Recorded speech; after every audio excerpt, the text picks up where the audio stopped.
واجب الاحترام حاضرین ناظرین ناظرات، السلام علیکم ورحمۃ اللہ وبرکاتہ۔ آج کی میری گفتگو کا موضوع ہے حضور آقا و مولا صلی اللہ علیہ وسلم کی اطاعت کی اہمیت اور اس کی فضیلت، اور آقا کریم صلی اللہ علیہ وسلم کی اطاعت کے دلچسپ چند واقعات۔ دعا فرمائیں اللہ مجھ کو حق کہنے کی توفیق عطا فرمائے، ہم سب کو اس پر عمل پیدا ہونے کی بھی توفیق عطا فرمائے۔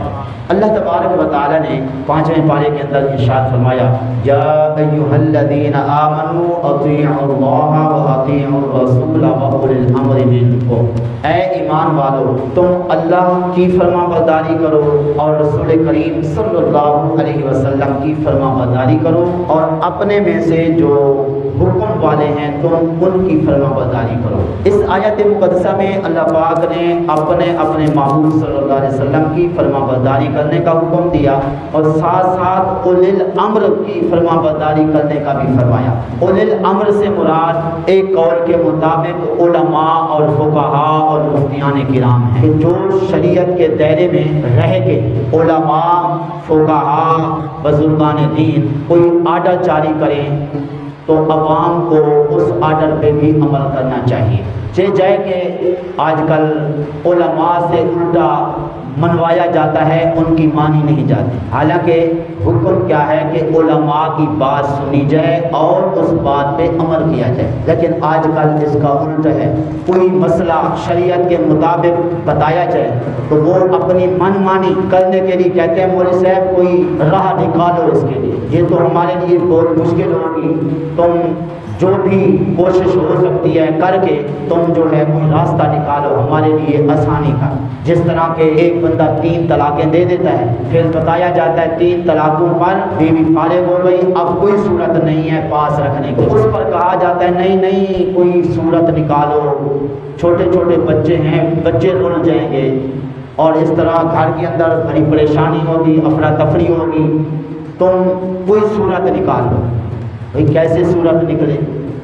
اگر صورت نہ بھی نکالی جائے، مولوی صاحب نہ نکالے، پھر اپنی مرضی پہ عمل کر لیتے ہیں۔ پھر اپنی مرضی پہ عمل کرنا ہے تو پھر مولوی صاحب سے پہلے پوچھا کیوں تھا؟ اگر پوچھا ہے تو اس پہ پھر اب عمل بھی کرنا چاہیے۔ تو بہرحال اللہ پاک نے اپنی فرما برداری کا بھی حکم دیا، رسول کریم صلی اللہ علیہ وسلم کی فرما برداری کا بھی حکم دیا، اور ساتھ ساتھ علماء اور فقہاء کرام کی اطاعت کرنے کا بھی حکم دیا۔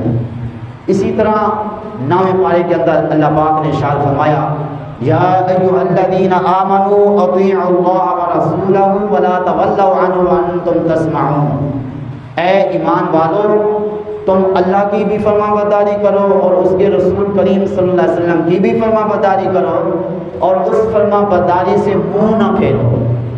جی جب تمہیں کہا جائے اللہ کا یہ حکم ہے، رسول کا یہ حکم ہے، تم نے اس پہ عمل کرنا ہے، پھر اس کے بعد تم منہ پھیر لو، منہ نہیں پھیرنا ہے، جی اپنی من مانی نہیں کرنی ہے، جو تمہیں حکم دیا جائے پھر اس پہ عمل کرنا ہے۔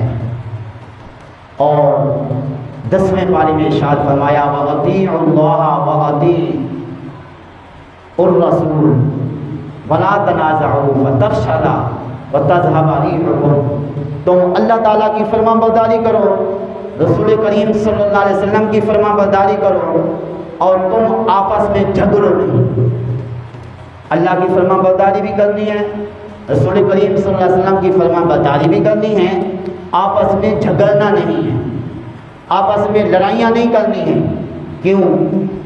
فَتَذْهَبَ رِيحُكُمْ، فرمایا تمہارا روب دبدبا جاتا رہے گا، تم پھسل جاؤ گے۔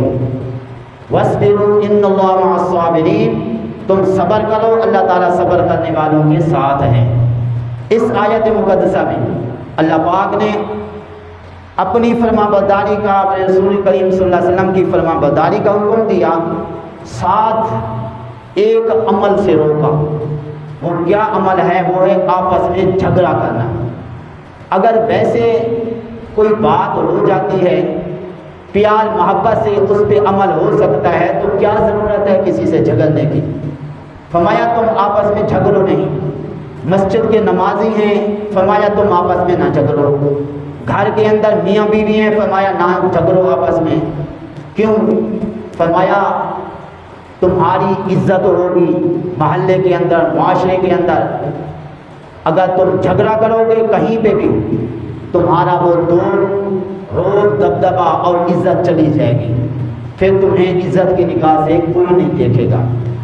گھر میں میاں بیوی رہتے ہیں، بچے دیکھتے ہیں، بچیاں دیکھتی ہیں، تو آئندہ ان بچوں کے ذہن سے ماں باپ کی عزت نکل جاتی ہے۔ کیوں؟ بعض بچوں کے ذہن میں ماں کی محبت زیادہ ہوتی ہے، بعض بچوں کے ذہن کے اندر باپ کی محبت زیادہ ہوتی ہے، تو جس سے اولاد کی محبت دل کے اندر زیادہ ہوگی تو وہ اس کو دیکھ کے دوسرے کو ظالم سمجھے گا۔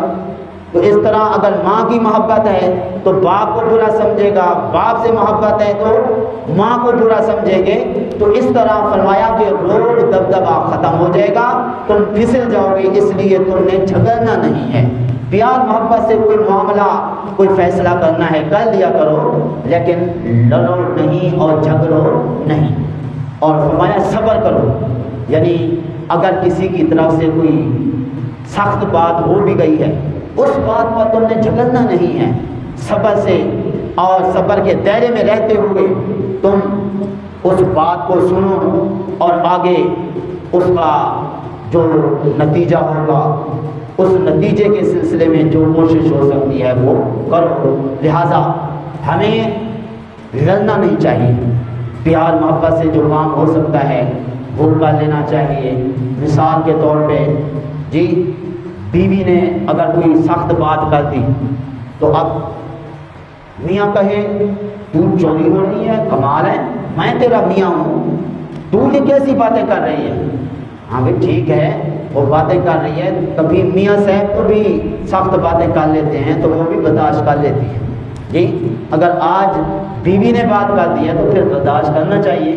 تو بہرحال اگر ایک دوسرے کی بات کو سن کر صبر نہیں کریں گے تو ایسی صورت میں بہت نقصانات ہو سکتے ہیں۔ دیکھیے کل ہی ایک صاحب بتا رہے تھے کہ شادی ہوئی تو بیوی گھر کے اندر گئی، کچھ دنوں کے بعد میاں صاحب نے کہا کہ جی انڈا تل کے دو۔ انڈا جب تل کے دیا تو کہا کہ جی میری تو اس طرح پسند نہیں تھی، آپ نے ایسے نہیں کرنا تھا، ایسے کرنا چاہیے تھا آپ کو، اس لیے آپ نے میری خواہش کے مطابق اور میں جو کچھ چاہتا تھا اس کے مطابق آپ نے سالن نہیں بنایا، انڈا نہیں تلا، اس لیے آپ کو طلاق ہے۔ یہ حالات ہے۔ ایک بندہ نیا نیا آیا ہے، اس کو کیا پتا بھی میاں صاحب کس طرح کا سالن کھاتے ہیں، کس طرح کی روٹی تناول فرماتے ہیں۔ نیا بندہ جب آتا ہے اس کو ماحول سمجھنے کے لیے کچھ وقت لگتا ہے، تو بہرحال یہ ہے کہ صبر سے کام لینا چاہیے۔ اگر صبر سے کام نہیں لیں گے تو بعد میں پھر رسوائی ہی ہوگی۔ جس طرح لوگ یکدم 3 طلاقیں دے دیتے ہیں، 3 طلاقوں کے بعد کہتے ہو یہ کیا ہو گیا، اب تو ہمارے بچے رول جائیں گے اگر دوبارہ ہم ان کو نہیں بسایا، بیوی کو واپس نہ لے گئے۔ بھائی آپ کو شریعت کہتی ہے کوئی صورت جو ہے آگے حلالے کے بغیر جی واپس لے جانے کی اجازت نہیں ہے، لیکن لوگ کہتے ہیں نہیں نہیں مولوی صاحب آپ کو کیا پتہ ہے، ہمارے بچے رول جائیں گے، ہمارا گھریلو مسئلہ ہوگا، تو اس لیے اب ہم آپ کی بات نہیں مانیں گے، نہیں مانیں گے تو اپنا نقصان کریں گے۔ جی مولوی صاحب نے تو بتا دیا ہے، جو اس کا فرض منصبی تھا اس نے ادا کر دیا ہے۔ تو بہرحال اللہ پاک نے ارشاد فرمایا یا ایھا الذین آمنوا اطیعوا اللہ واطیعوا الرسول ولا تبطلوا اعمالکم، اے ایمان والو تم اللہ اور رسول کریم صلی اللہ علیہ وسلم کی فرما برداری کرو اور تم اپنے اعمال ضائع نہ کرو، اپنے اعمال ضائع نہ کرو۔ اپنے اعمال ضائع کرنے کی کئی صورتیں ہیں تو انشاءاللہ کبھی پھر اس پر بھی روشنی ڈالیں گے۔ فی الحال اللہ پاک نے جو آقا کریم صلی اللہ علیہ وسلم کی فرما برداری کا حکم دیا ہے اس کی اہمیت کے بارے میں کئی آیات جو ہے قرآن پاک کے اندر موجود ہیں۔ پھر اللہ پاک نے اپنے محبوب کی فرما برداری کی فضیلت بیان فرمائی، فرمایا من یطع اللہ ورسولہ یدخلہ جنات تجری من تحتہا الانہار، جو اللہ کی فرما برداری کرے گا، رسول کریم صلی اللہ علیہ وسلم کی فرما برداری کرے گا، اللہ اسے ایسے باغات میں داخل فرمائے گا جن کے اندر نہریں بہتی ہیں، خالدین فیہا، ان جنات کے اندر ہمیشہ ہمیشہ رہے گا، ذالک هو الفوز العظیم، یہ بڑی کامیابی ہے۔ اللہ فرماتا ہے جنت کے اندر داخل ہو جانا یہ بڑی کامیابی ہے، لیکن یہ بڑی کامیابی کیسے حاصل ہوگی؟ اللہ رسول کی فرما برداری کرنے کی وجہ سے۔ لیکن آج کل لوگ پیسہ جمع کرنے کے اندر اپنی کامیابی سمجھتے ہیں، بینک بیلنس بڑھنے کے اندر اپنی کامیابی سمجھتے ہیں، سود کے ذریعے پیسہ جمع کر کے، رشوت کے ذریعے پیسے جمع کر کے، لوگوں کو فراڈ کر کے اس طرح اس سے پیسے مٹور کے وہ بینک بیلنس بہت بڑا کر لیتے ہیں، مال گھر کے اندر جمع کر لیتے ہیں، کوٹھیاں بنا لیتے ہیں اور پلاٹ زمینیں بنا لیتے ہیں، کہتے ہیں جی اتنی ہماری زمینیں، اتنی کوٹھیاں، اتنے پلاٹ، اب تو ہم کامیاب ہو گئے۔ لیکن اللہ کیا فرماتا ہے؟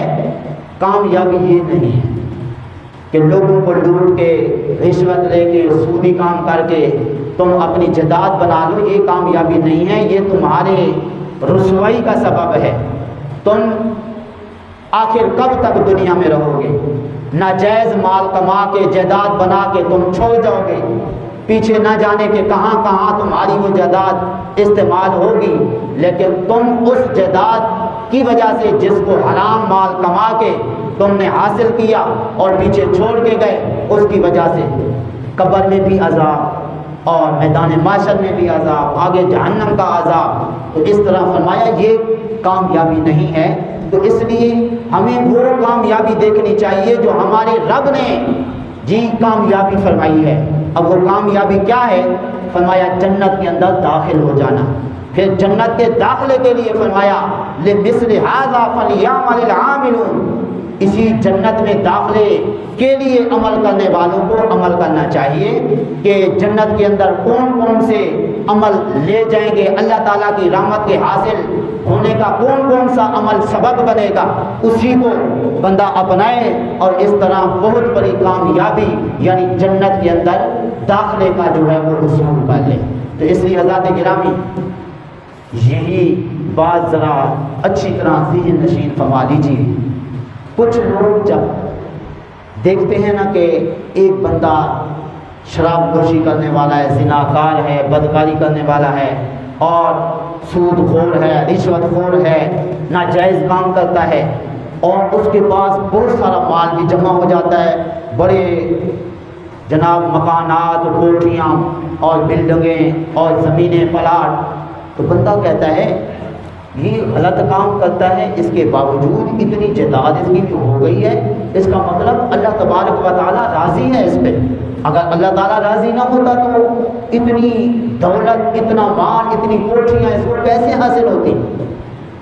اور جو غریب ہوتا ہے وہ کہتا ہے دیکھیں نا یہ جو امیر لوگ تھے دن بدن یہ تو مال و دولت بڑھائی جا رہے ہیں، بلکہ یہ جملہ بولا جاتا ہے یہ اللہ تعالیٰ دیتا بھی اسی کو ہے جس کے پاس پہلے کچھ ہے، معاذ اللہ اللہ تعالیٰ کو ہمارا تو خیال ہی نہیں ہے۔ ایسی باتیں جو ہے نا لوگ بول لیتے ہیں۔ تو اس کا جواب ذرا اچھی طرح ذہن نشین فرما لیجیے۔